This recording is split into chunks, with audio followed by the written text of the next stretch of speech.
کے ذکر کی رفعت کا ذمہ میرے رب نے اٹھایا ہو، اس ذکر کے فروغ کو کوئی کم نہیں کر سکتا، اس اونچے جھنڈے کو کوئی جھکا اور سرنگوں نہیں کر سکتا۔ 70,000 فرشتے صبح کو، 70,000 فرشتے شام کو حضور کے روضہ اقدس پہ سلامی دینے کے لیے آتے۔ فرشتوں کا ہجوم اور آقا کریم علیہ السلام کے روضے کے اوپر انسانوں کا انبو، عقیدت کے سانچے میں ڈھلے ہوئے لوگ گزرتے ہوئے سلام پیش کرتے ہیں، درود پڑھتے ہوئے جاتے ہیں، عقیدتوں کا اظہار کرتے ہیں۔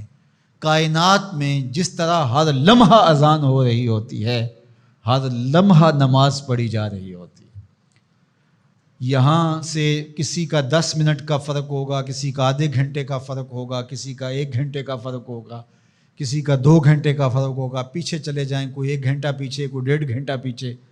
تو اس طرح کائنات کے کونے سے لے کر دوسرے کونے تک کوئی ایک لمحہ، ایک ساتھ، ایک سیکنڈ بھی ایسا نہیں ہے جس وقت نماز نہ پڑھی جا رہی ہو، اور ہر نماز میں پڑھا جا رہا ہے السلام علیکہ ایھا النبی ورحمۃ اللہ وبرکاتہ۔ ہر آن، ہر ساعت، ہر لمحہ ان کی عظمتوں کے زمزمے ہیں اور ان کی رفعتوں کے قصیدے ہیں جو پڑھے جا رہے ہیں۔ اللہ اکبر، یہ شان ہے اللہ نے اپنے محبوب کو عطا فرمائی۔ لا یؤمن احدکم حتی اکون احب الیہ من والدہ وولدہ والناس اجمعین۔ تم میں اتنی دیر تک کوئی شخص کامل مومن نہیں ہو سکتا جب تک اپنے ماں باپ سے، اپنے رشتہ داروں سے، اپنے عزیزوں سے، کائنات کے ہر فرد سے جب تک میرے سے زیادہ پیار نہیں کرتا ہے۔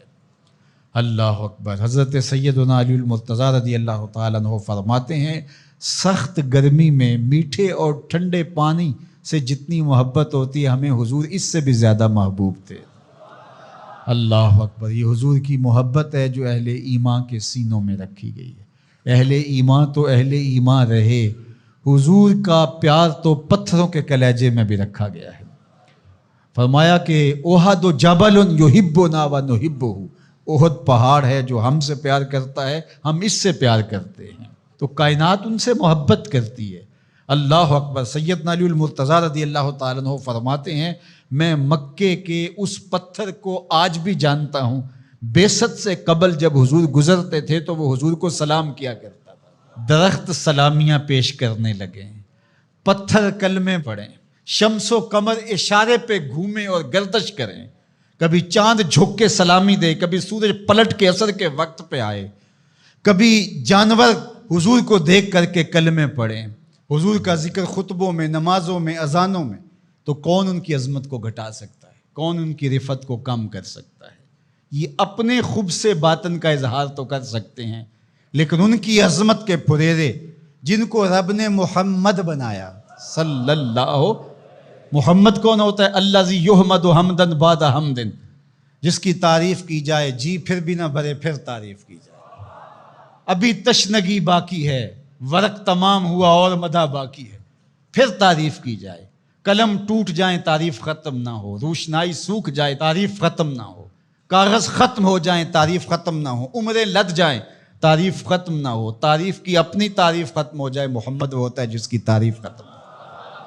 کفار مکہ جب حضور کی مخالفت کرتے تھے، سب و شتم کرتے تھے، تو ایک دن ان میں سے کسی نے کہا، تم تو اہل زبان ہو اور تم محمد کہتے ہو اور عیب بھی لگاتے ہو، یہ بات کوئی اجمی کرے تو سمجھ میں آتی ہے، لیکن تم تو عرب ہو اور تمہیں پتہ ہے لفظ محمد کا معنی کیا ہے، پھر بھی تم تنقیص کرتے ہو۔ تو ایک بات کرو، یا تو عیب لگانا چھوڑ دو یا محمد کہنا چھوڑ دو۔ کوئی کہے شہد میٹھا نہیں ہے تو عجیب بات ہے، کوئی کہے کہ برف ٹھنڈی نہیں ہے، کوئی کہے کہ گلاب خوبصورت نہیں ہے تو عجیب بات، کوئی کہے چاند سونا نہیں ہے، تو کہا کوئی محمد کہے اور پھر عیب لگائے، تو انہوں نے نام اپنے طور پہ مزمم رکھ لیا، اور پھر مزمم کہہ کے اپنے خوب سے باطن کا اظہار کرنے لگے۔ کسی نے آ کے حضور کو بتایا کہ حضور وہ مزمم کہہ کے خوب سے باطن کا اظہار کرتے ہیں۔ فرمایا تم نے دیکھا نہیں اللہ نے قریش کے منہ کو کیسے پھیر دیا؟ فرمایا یشتمون مزمما ویلعنون مزمما وانا محمد، فرمایا وہ کسی مزمم کو گالیاں دے رہے ہیں، میرے رب نے مجھے محمد بنایا۔ جب خاکے تراشے گئے تھے، میں نے کہا خاکے تو خاکیوں کے ہوتے ہیں، جو پیکر نور ہو بھلا اس کے بھی خاکے تراشے جا سکتے ہیں؟ جس کا سایہ بھی رب نے بننے نہیں دیا اس کے خاکے کیسے ہو سکتے ہیں؟ تم اپنے تصور سے کچھ بنا رہے ہو، وہ میرے حضور کے خاکے نہیں ہو سکتے۔ ان کا تو نہ ثانی بنایا گیا نہ ان کا سایہ بنایا گیا۔ مثل او در عالم امکان متصور نیست، خدا نے وہ سچائی پن چھڑیا جدے وچ محمد نو اٹھا لیا۔